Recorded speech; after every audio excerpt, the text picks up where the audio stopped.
Boa noite, todos e todas. Agradeço imensamente ao Alain, ao Mauro Noleto, presidente da Comissão de Justiça e Paz, e especialmente ao Padre Hernani, com as suas palavras generosas, né, em relação ao convite feito a nós, da Auditoria Cidadã, e também parabenizar por essa carta, né, gente? Acho que merece outra salva de palmas essa manifestação dos bispos.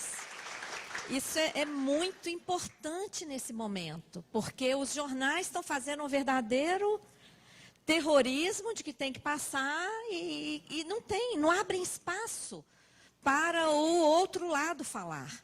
Então, essa fala dos bispos foi muitíssimo importante, né? Boa noite a todos que estão aqui presentes e também aos internautas, né? Que agora a gente lida com os internautas. Bom, eu trouxe uma apresentação, eu vou ficar de pé, que eu falo um pouco mais rápido quando eu estou de pé, que eu falo muito, alguém tem que controlar meu tempo. Você tem o passador aí?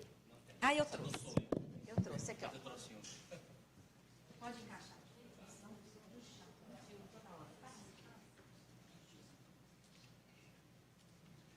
Bom, nessa apresentação,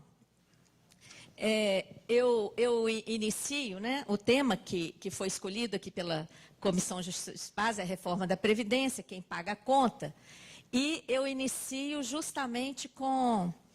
Olha, acho que você vai ter que passar do mesmo jeito, Arlan, não está querendo. Aí, eu inicio todas as apresentações que eu tenho feito com uma reflexão sobre o que está acontecendo com os crimes ambientais no nosso país, não é? Mariana, quase ninguém fala mais de Mariana. Tivemos aí centenas de mortos em Brumadinho, contaminação da água, falta fiscalização, e isso tem tudo a ver. Numa das palestras, uma pessoa me falou assim, você devia parar de apresentar isso, porque não tem a ver, tem tudo a ver. O que está por trás da reforma da Previdência, em primeiro lugar, tem várias coisas a ver. Para começar falando da questão financeira. O que está por trás da reforma da Previdência, todos vocês receberam esse folheto, né, Padre Hernani? Aqui eu trouxe um... Recebeu aí na entrada, aqui, ó, passa para o Alain. O que está por trás, gente, quando o ministro Guedes fala que ele quer 1 trilhão, o que significa isso? 1 trilhão vai deixar de chegar, olha aí do lado do verde aí, tá vendo? Previdência Social. 1 trilhão vai deixar de chegar aí. Quando ele fala que ele quer economizar 1 trilhão, ele vai economizar em aposentadorias, em benefícios, tá? Em pensões, tá? Então, isso é que está por trás dessa PEC, o chamado ajuste fiscal.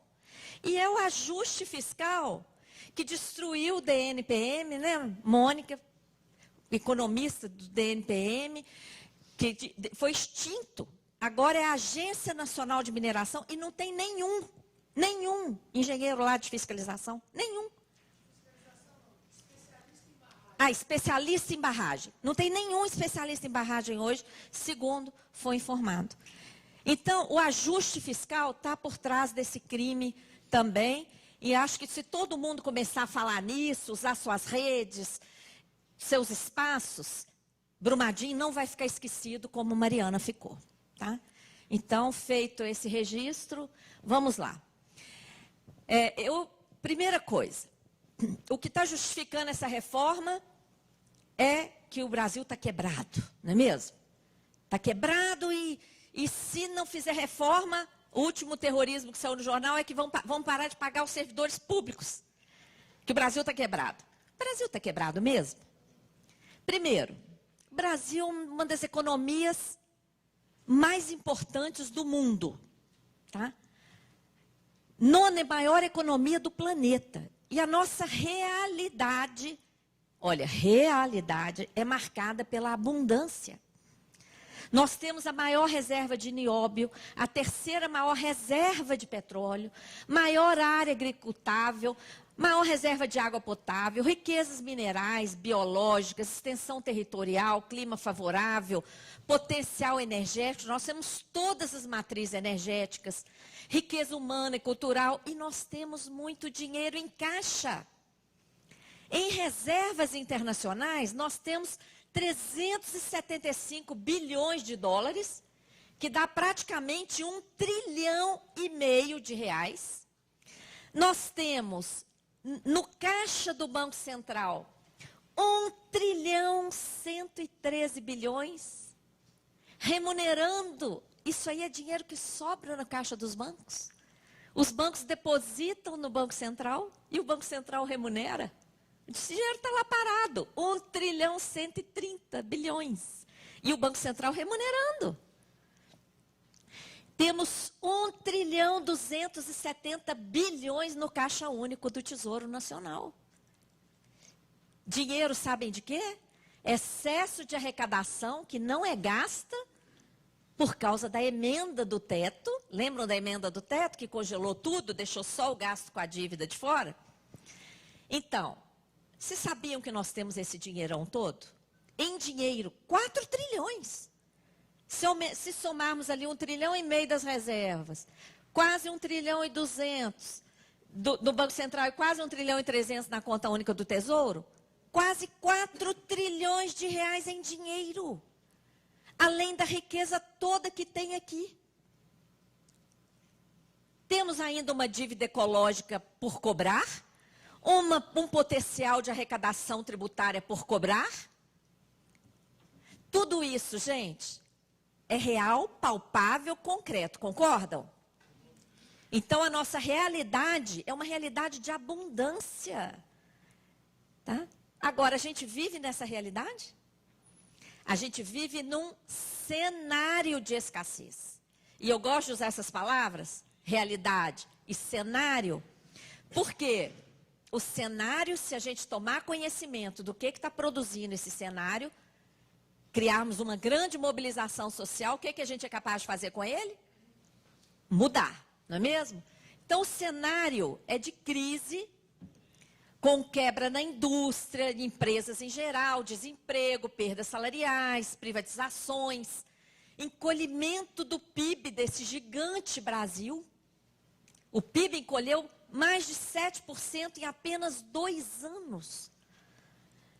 Crise social, política, ambiental. O remédio colocado pelos sucessivos governos é o ajuste fiscal, é corte. Corte na saúde, na educação, nos investimentos, na previdência, tá? E, com isso, temos tido crescimento acelerado da dívida pública, né? O que explica esse cenário de escassez, essa crise? A reforma que nós deveríamos estar debatendo é uma melhoria do que já existe, porque os benefícios para os pobres são muito pequenos. Não dá para sobreviver com um salário mínimo, que é valor da maioria dos benefícios. Ainda tem muita gente, ainda tem milhões de brasileiros e brasileiras que não estão alcançados pela assistência social, julgados nas ruas, no campo e na cidade, julgados. Então, nós temos muito dinheiro para isso, como eu falei. Nós temos praticamente 4 trilhões, além de todas aquelas riquezas. O que explica essa crise? E mais, eu fui buscar, inclusive, em livros estrangeiros, Padre Henrique. Procurei em livros brasileiros e estrangeiros. O que provoca crise no capitalismo? Quais os principais fatores que criam crise?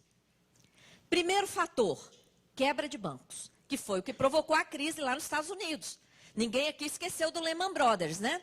E vários outros bancos que estavam ameaçados de quebra, foram considerados grandes demais para quebrar, lembram disso? O Banco Central americano emitiu 16 trilhões de dólares e injetou no sistema bancário, não é?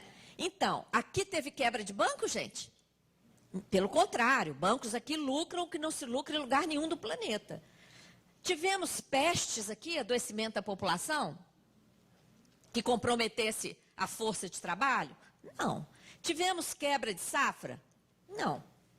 Pelo contrário, temos batido recorde de safra agrícola e mineral, apesar de tudo. Tivemos guerra? Então, estou até querendo, concordo, mas não vão conseguir, não. Então, esses 4 fatores são os fatores que produzem crise. Nós não tivemos nenhum deles aqui no Brasil. O que explica a quebra? Por que as empresas começaram a quebrar, uma atrás da outra? Provocando um desemprego recorde, derrubada do PIB em mais de 7% em apenas 2 anos. E mais, o que explica que em plena crise, o lucro dos bancos, 2015, foi o ano de aprofundamento da crise. Foi o ano o PIB caiu quase 4% só em 2015.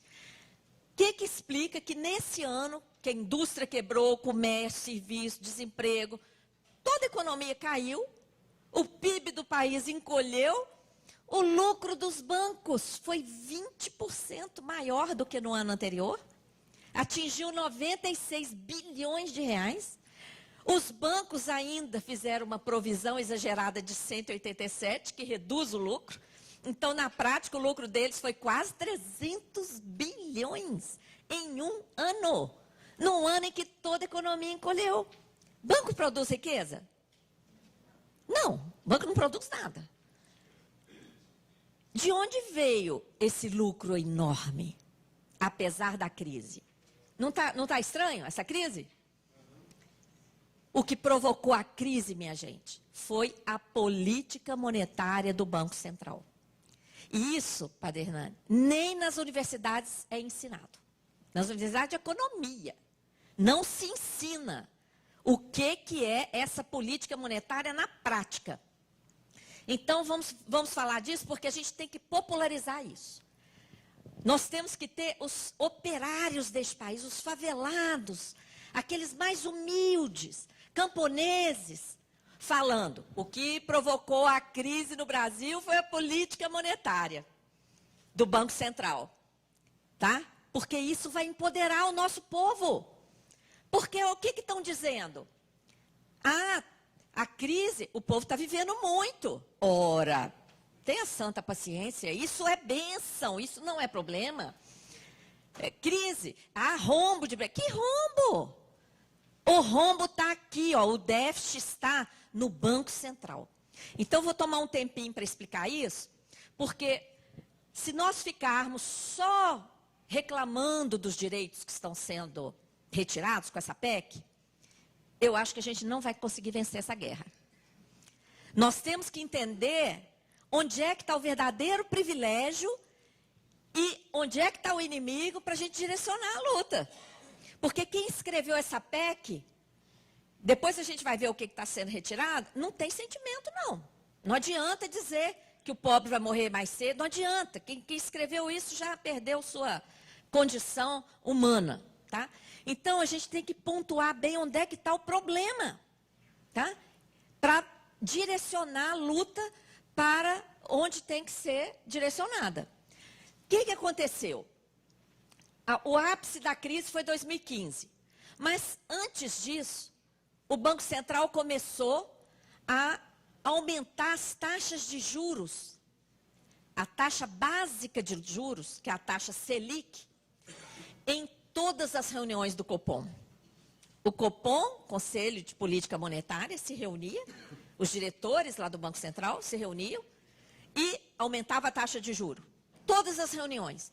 A taxa de juros chegou de 7% em 2013, subiu para 8%, subiu para 9%, subiu para 10%, para 11%, para 12%, para 13%, para 14%. Chegou em 14,25% e ficou em 14,25% mais de um ano, quando o mundo todo estava praticando taxa zero ou até negativa. Além dessa taxa absurda, taxa básica, todos os juros praticados no Brasil eram acima disso, muito acima disso. Junto com esse juro elevadíssimo, o que o Banco Central fez? Sem limite foi aceitando o depósito de todo o dinheiro que sobrava no caixa dos bancos. Primeira pergunta, por que sobra dinheiro no caixa dos bancos? Se todo mundo precisa de dinheiro, emprestado, se as empresas precisam de dinheiro, por que sobra? Porque eles pedem juro alto demais, não é mesmo? Se o juro fosse lá 1%, 2%, se os bancos fossem parceiros, quantos aqui que teriam coragem de pegar dinheiro e abrir seu próprio negócio, e gerar emprego, e gerar produto para beneficiar a população? Quantos? A Auditoria Cidadã nem seria mais uma associação, seria uma universidade, se o juro fosse baixo. Mas juro de mais de 200% ao ano, poucas pessoas têm coragem, não é mesmo? Então, sobra dinheiro. O que o Banco Central faz? Aceita que os bancos depositem essa sobra de caixa e remunera diariamente essa sobra de caixa. Que tal? Vocês sabiam disso? Todo mundo sabia disso? Não. Pronto, já valeu a pena, viu? Só das pessoas saberem isso e saírem falando isso, já é muito importante. Porque a gente tem muito dinheiro, mas olha para onde está indo o dinheiro. Para remunerar a sobra de caixa dos bancos. Vocês sabem em que patamar que chegou isso no final de 2015, início de 2016? R$ 1 trilhão depositado no Banco Central e o Banco Central remunerando com essa taxa absurda. Só essa remuneração da sobra de caixa dos bancos já foi a responsável, combinada com juro alto, foi a responsável pela crise. Acompanhe aqui comigo. Não precisa ser economista para raciocinar isso. O que vocês acham que aconteceria se o Banco Central tivesse um presidente que olhasse para o Brasil e não para o interesse dos bancos e falasse, olha aqui, acabou esse negócio aqui de remunerar a sobra de caixa. Acabou. Simples assim, até porque não tem lei que permita isso, viu? Isso é ilegal. Não tem fundamento legal. Depois que a gente denunciou isso, o Banco Central apresentou o PL 9248 no final de 2017 para legalizar, tá? Não tem fundamento legal. O que vocês acham que aconteceria se o Banco Central parasse de remunerar? Se esse trilhão estivesse no caixa dos bancos, os bancos iam querer ficar com esse dinheiro da gaveta? Eles queriam emprestar. Mas para emprestar, o que eles teriam que fazer? Baixar o juro. O que seria da nossa economia irrigada com 1 trilhão a juro baixo? Acabou a crise. As empresas iam acessar esse dinheiro, iam investir, iam parar de quebrar. Porque a empresa quebrou, gente, por causa que faltou dinheiro. Faltou capital de giro. Tá? E elas não deram conta de pagar o juro bancário. Quantas empresas vocês conhecem que quebrou por causa disso? Praticamente todas. Então, juro elevadíssimo, com essa remuneração da sobra de caixa dos bancos, que gerou escassez de moeda, empurrou o juro lá para cima, porque o empresário chegava lá no banco para pegar o dinheiro, o banco, não tem dinheiro, se você quiser 200% ou mais. É ou não é? Mas não foi só isso. Junto com isso, o Banco Central fez uma outra operação de política monetária para controlar o valor do dólar. Na verdade, ele não controla nada. Ele deixa o dólar flutuar à vontade, livremente, e para garantir a variação do dólar para privilegiados sigilosos, porque os contratos de swap cambial, olha os nomes. Os nomes são para espantar as pessoas, mas vocês não vão ficar espantados, não. Porque swap cambial é muito simples. É um contrato que o Banco Central faz que diz o seguinte: se o dólar subir, eu te pago a diferença. Ah, alguém pode perguntar, e se o dólar cair? Existe o swap reverso. Se o dólar cair, paga a diferença. E depois nós descobrimos que tem o swap de arrependimento. Então ele faz o dólar varia para o outro lado, ele pode arrepender, vai lá e faz o outro. Então, o prejuízo com o swap cambial, de setembro de 2014 a setembro de 2015, resultados negativos do Banco Central, 207 bilhões de reais. Quanto que é 207 bilhões? Um orçamento anual da educação e da saúde somados. Em vez de gastar com o swap, nós poderíamos ter gastado o dobro em saúde, o dobro em educação, nesse período aí. E, além disso, o Tesouro Nacional emitiu títulos além da necessidade, em mais de 400 bilhões de reais. Depois que emite o título e vende, o que tem que pagar? Juro. Então, minha gente, alguma economia dá conta disso? O custo da política monetária do Banco Central fez a dívida explodir. Em 11 meses de 2015, a dívida cresceu 732 bilhões de reais. E o volume de investimentos foi 10. Menos de 10. Então, a dívida cresceu para cobrir o juro elevadíssimo, a remuneração da sobra de caixa dos bancos, prejuízo do swap. Entenderam? Todo mundo entendeu isso? Então, ó, vou falar aqui alguns mantras, hein? Primeiro mantra, quando vier falar de déficit da Previdência, todo mundo aqui, ó, o déficit está no Banco Central, tá? Todo mundo decorando isso. O déficit está no Banco Central. Combinado? Pode passar. Ali tem os links, ó, essas telas, a CJP, se quiser botar depois lá no Facebook, para as pessoas acessarem. Nós vamos colocar também na página da Auditoria Cidadã. Vocês podem pegar essas telas e replicar, utilizar como desejarem. Pode passar.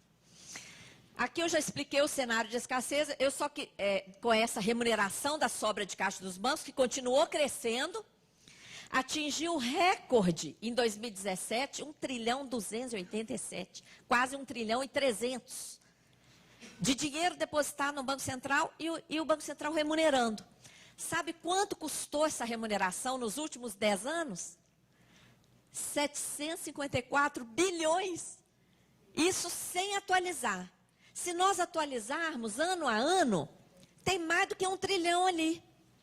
Então, ó, segundo mantra para o Guedes, para vocês falarem para o Guedes. Guedes, não precisa destruir a Previdência. Basta parar de remunerar a sobra de caixa dos bancos. Ok?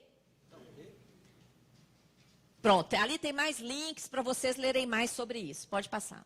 Pode passar, isso aí é explicação também. A senhora precisa falar também quem era o governo do Brasil nesse período. Olha, Por favor, vamos Temer. respeitar aqui a fala da expositora. Ao final, o senhor vai ter Isso. oportunidade de se manifestar. Por favor, respeite aqui a ordem dos trabalhos.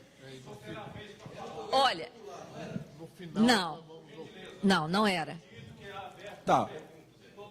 Ok. Isso. Tudo Não bem? era governo popular. Obrigado. Isso aí é o seguinte, quando bateu o recorde, 1 trilhão e 300, já era o Temer. Essa operação, ela vem, todo país faz operação compromissada. Ela saiu da linha a partir de 2013. 2013 começou a aprofundar a alta do juro e a remuneração dessa sobra de caixa dos bancos. Agora, o Banco Central esteve nas mãos de Henrique Meirelles durante o governo Lula.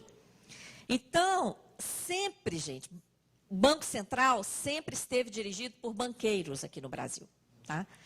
E não importa o governo. Essa parte financeira, ela está acima de governos, ela está acima de partidos, tá? Resumindo o que eu já falei até agora, a política monetária do Banco Central produziu a crise, beneficiando unicamente os bancos, tá?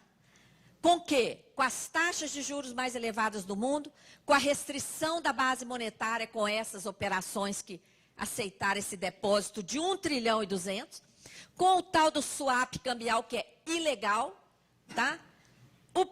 Os prejuízos do Banco Central foram todos transformados em dívida pública.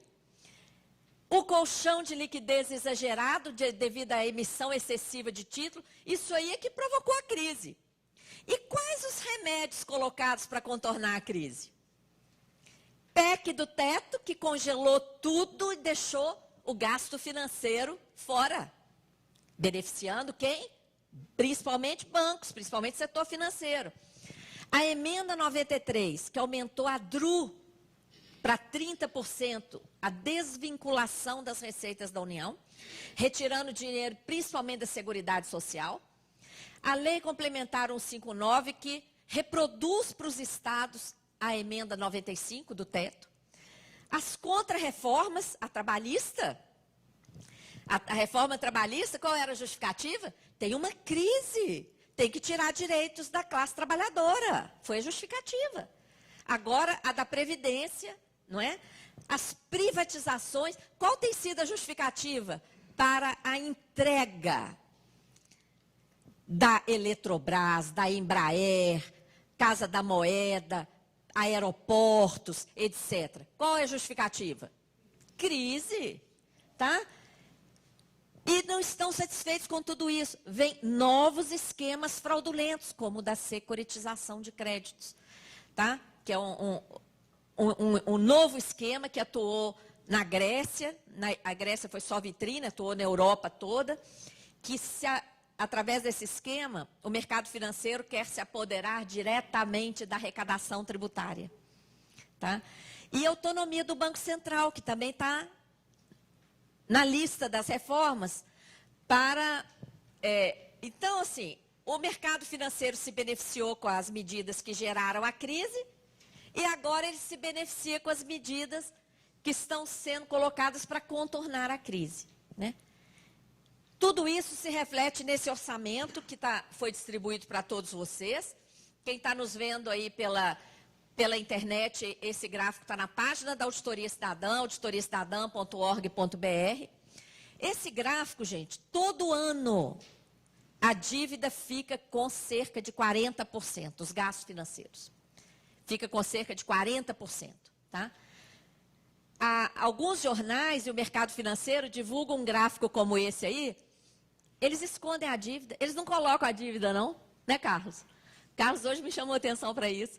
Eles divulgam outro gráfico de pizza, sem o gasto com a dívida. Então, no gráfico deles, o gasto com a Previdência é a metade.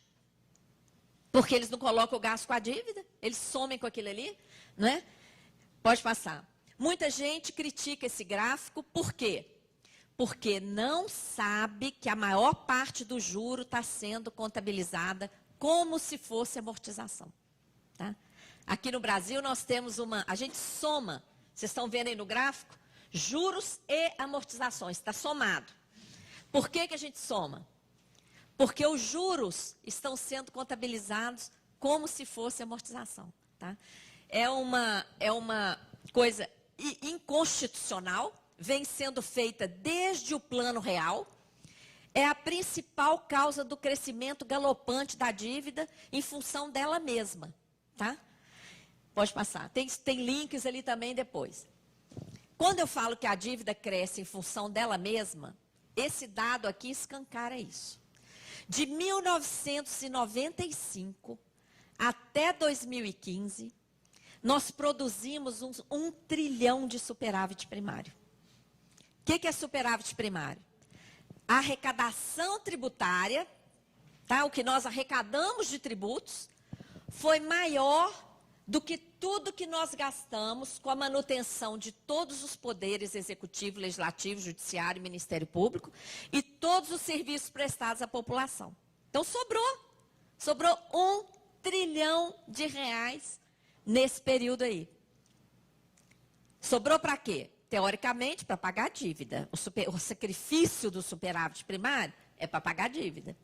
E qual foi o comportamento da dívida nesse período? Ela era 86 bilhões lá em 95. Em 2015, ela chegou a 4 trilhões.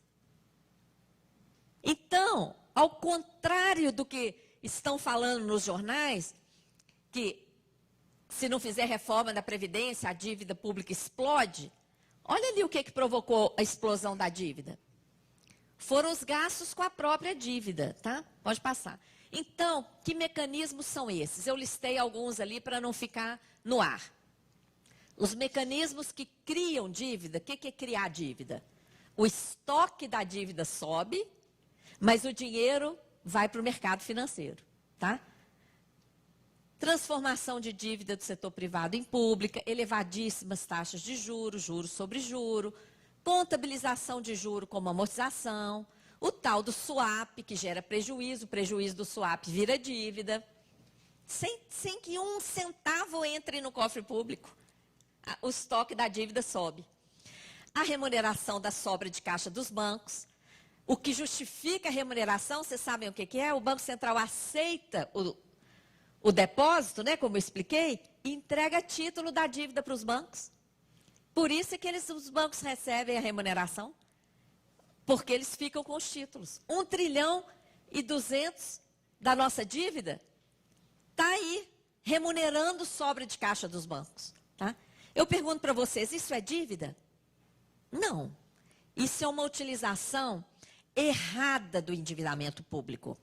Por isso nós criamos esse termo, sistema da dívida. Tá? Para diferenciar aquele endividamento público regular, que o dinheiro entra, que é gota d'água no oceano, mas existe, para diferenciar aquele endividamento correto. Desse uso errado do endividamento público para beneficiar o sistema financeiro, nós criamos o sistema da dívida, tá?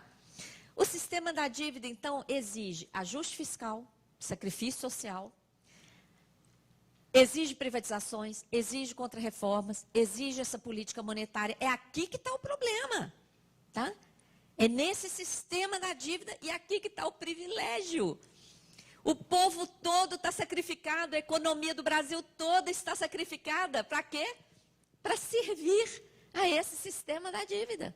Tá? Ele se sustenta de tudo isso aí, ó, benesses tributárias e novos esquemas que geram dívida. A dívida interna, em reais, já ultrapassa 5 trilhões e meio de reais. Desses 5 trilhões e meio, 1 trilhão e 200 está lá, remunerando a sobra de caixa dos bancos. Tá? A dívida externa total, que engloba inclusive a das empresas. Por quê? Quem tem que conseguir os dólares é o Banco Central. Então, a gente usa o dado que o Banco Central divulga, dívida externa total, passa de 500 bilhões de dólares. E quando a gente olha assim, ó, a evolução dos dados nos últimos 10 anos, a gente vê que o crescimento de gastos com pessoal segue uma rampa assim, suave, né? Os gastos com a Previdência, uma rampa um pouco mais íngreme. Por quê? Muita gente correu para aposentar para não perder direitos.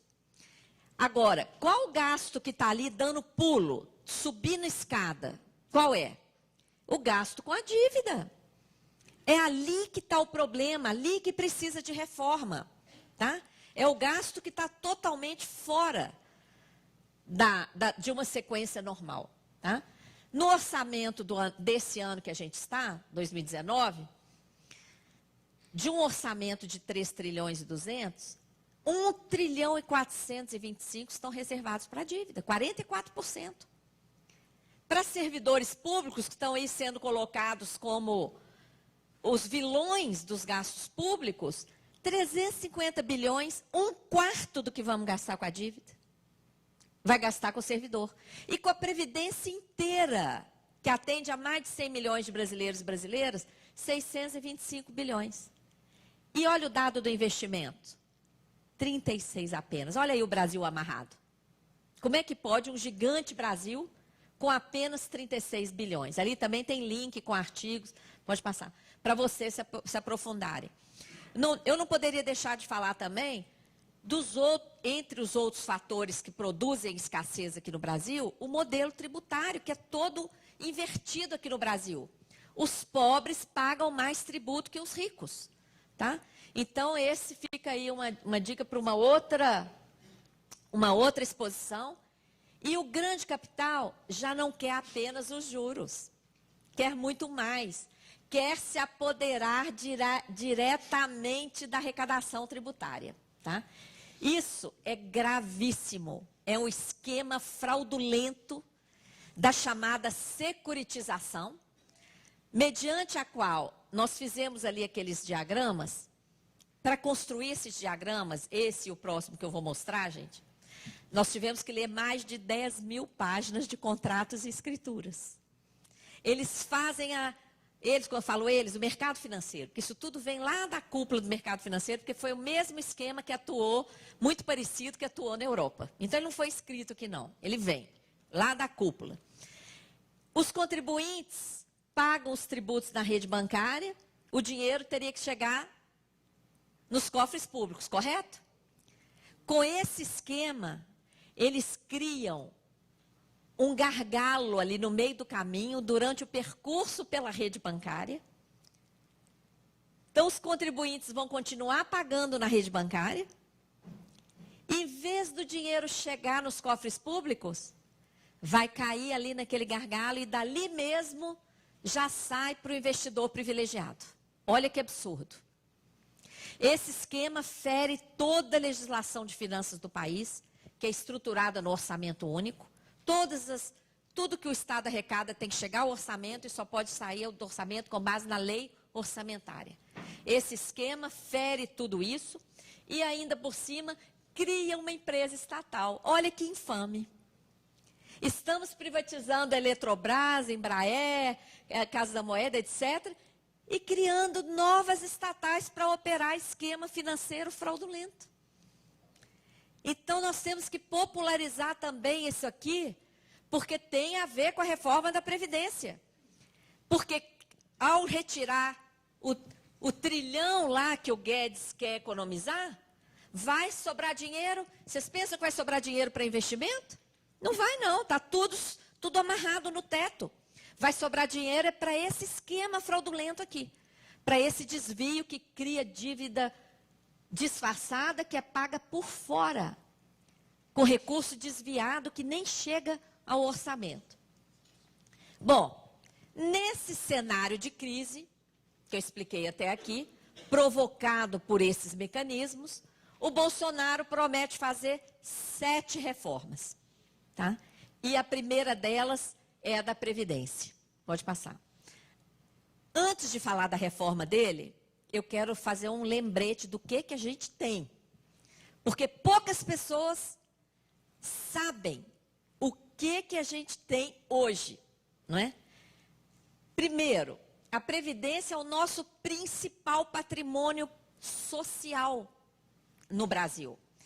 O que está na Constituição não caiu do céu, foi fruto de muita luta social.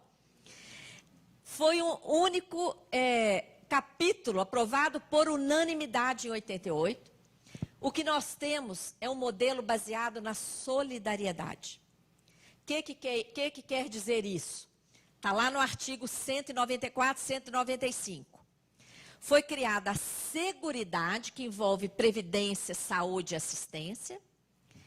E, lá no artigo 195, toda a sociedade contribui. Os governos contribuem com o orçamento público e toda a sociedade contribui com as contribuições sociais. Tá?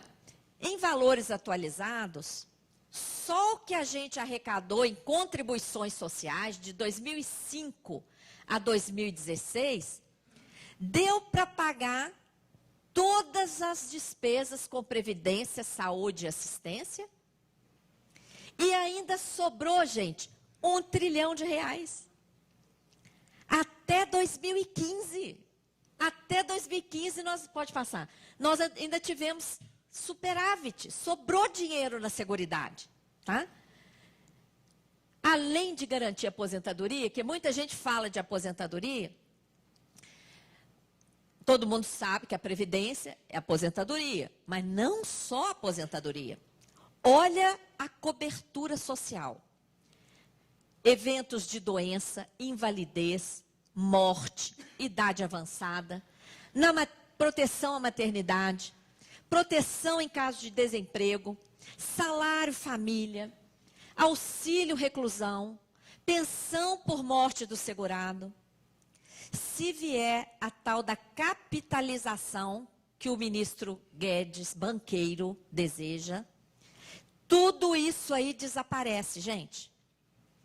Cada um vai ter uma continha bancária individual. Toda essa proteção aí, ó, desaparece. além de ser importante para as pessoas, né? Porque olha o amparo. Ainda mais num país desigual como o Brasil, além de ser importante para as pessoas, em mais de 70 municípios no Brasil, o dinheiro que chega em benefícios da Seguridade Social para as pessoas supera o que o governo federal paga no fundo de participação do município.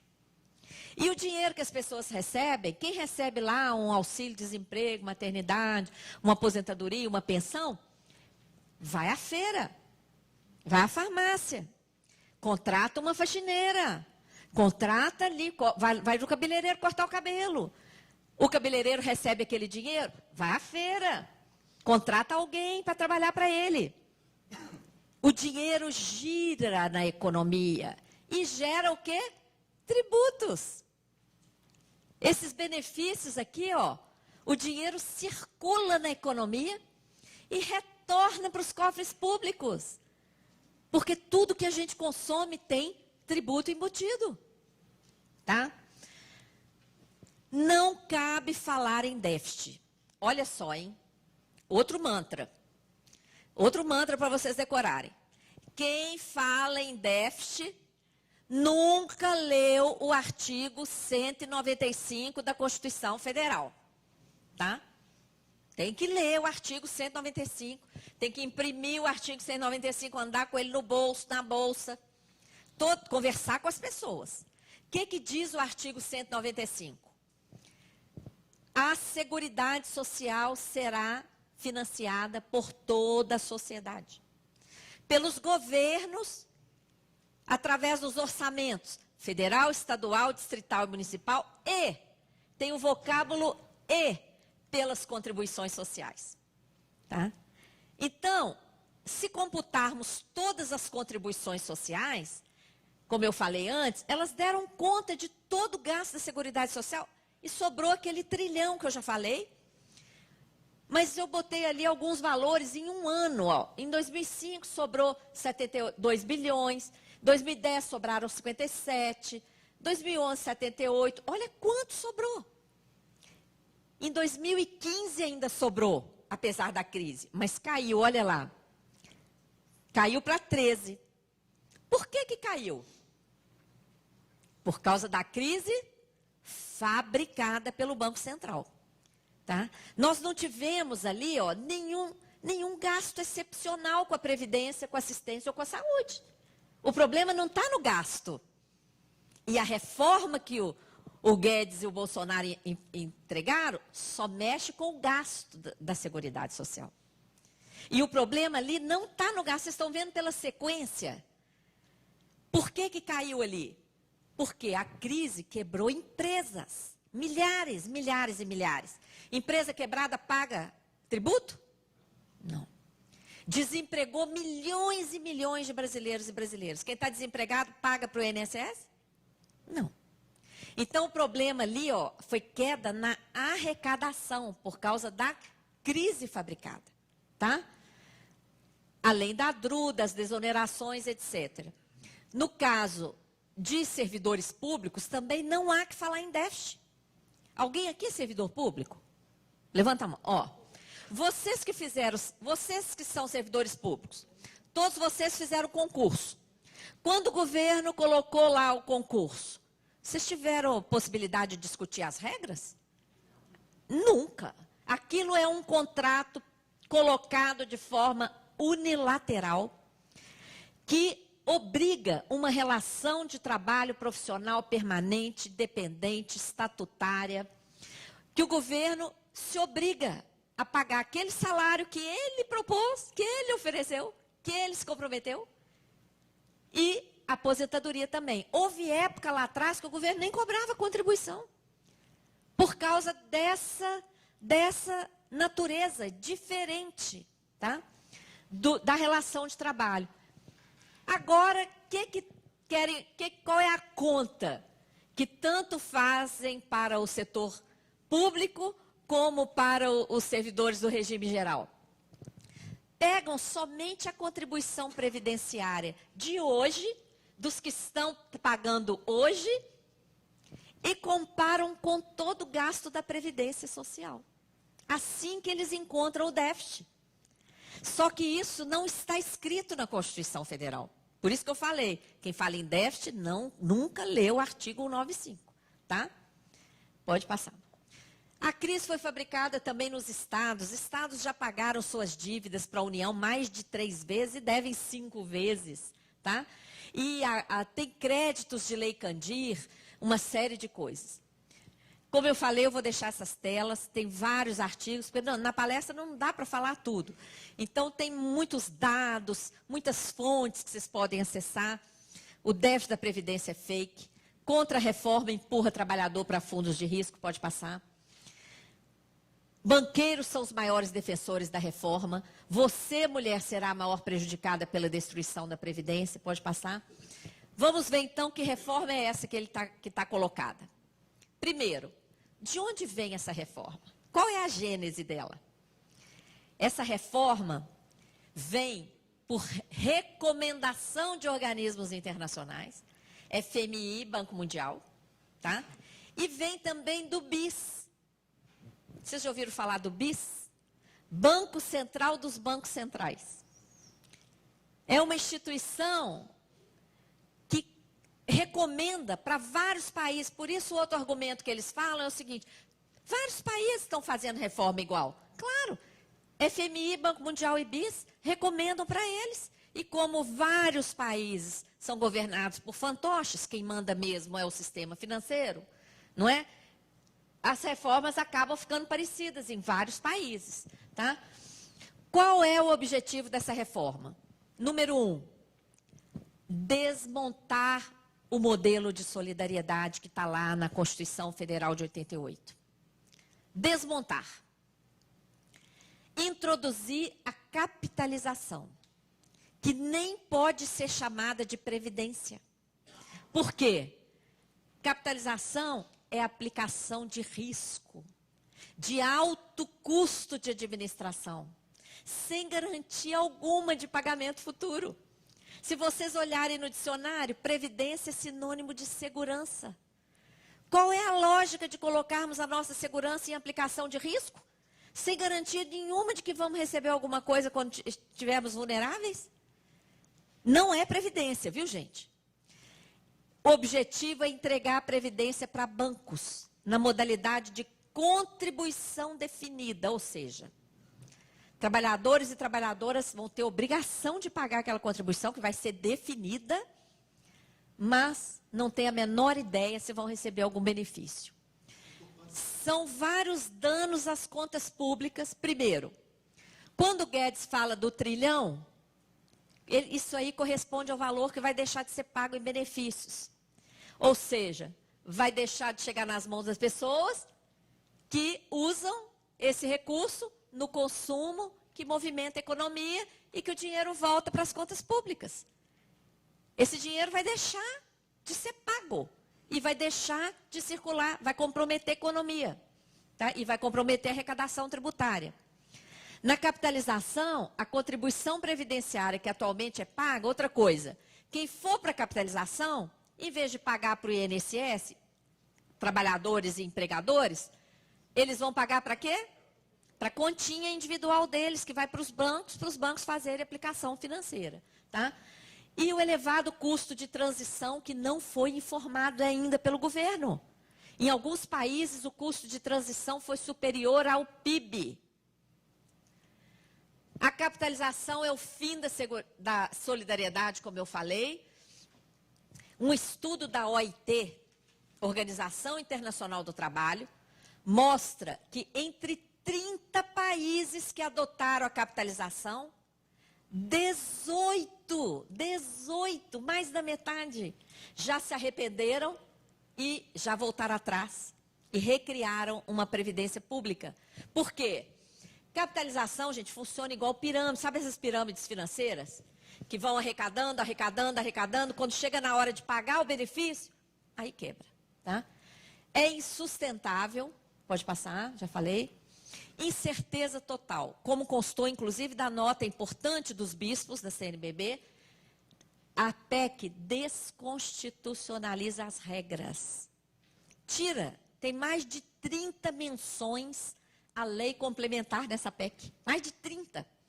Ela fala, isso vai ser tratado por lei complementar. Isso outro vai ser tratado por lei complementar. Mas a lei complementar não está posta. Então, como é que pode ser votada uma PEC que tira, que arrebenta com o maior programa social que existe no Brasil e que está tudo no ar, um cheque em branco? Adia a aposentadoria para no mínimo 65 anos para homens. Mínimo, gente. Ninguém vai conseguir se aposentar com 65, não. Porque a PEC já está cheia de gatilhos. Idade mínima móvel. Isso não existe em nenhum lugar do planeta. Por quê? A pessoa chega, quando chega no 65, aumentou a expectativa de vida, então não vai ser mais 65. Para as mulheres, 62 anos, junto com o aumento da idade, aumenta o tempo de contribuição para no mínimo 20 anos, inclusive para os trabalhadores e trabalhadoras rurais. Contribuição por 20 anos. Num quadro de desemprego, de informalidade, por isso que as mulheres não vão mais conseguir se aposentar, a maioria. Porque, segundo dados oficiais, a maior parte das mulheres empregadas estão na informalidade. Tá? As regras de transição são inaceitáveis, aquela regra 85-95, que agora já é 86-96 por causa do aumento da expectativa de vida, pula para 100-105. O que é isso? O aumento, a soma da idade e da contribuição tem que dar 100 para a mulher e 105 para o homem. Isso também é móvel. Façam as contas. Ninguém aposenta antes dos 70 mais. Aumenta a contribuição para servidores públicos sem limite. Então, aqueles servidores públicos que já estão aposentados, achando que essa PEC não os alcança, estão enganados. Porque virá uma contribuição que pode chegar a 50%. Não tem limite. Acaba o reajuste pela inflação, acaba a multa do fundo de garantia no caso de demissão, acabam as aposentadorias especiais para professores, professoras, trabalhadores de minas, bombeiros civis. Vocês já imaginaram a casa de vocês pegando fogo lá no quarto, quinto andar, um bombeiro civil tendo que subir escada Magiros com 65 anos, segurando aquela mangueira? Impossível. O que a gente vai ver diante do fim dessa aposentadoria especial?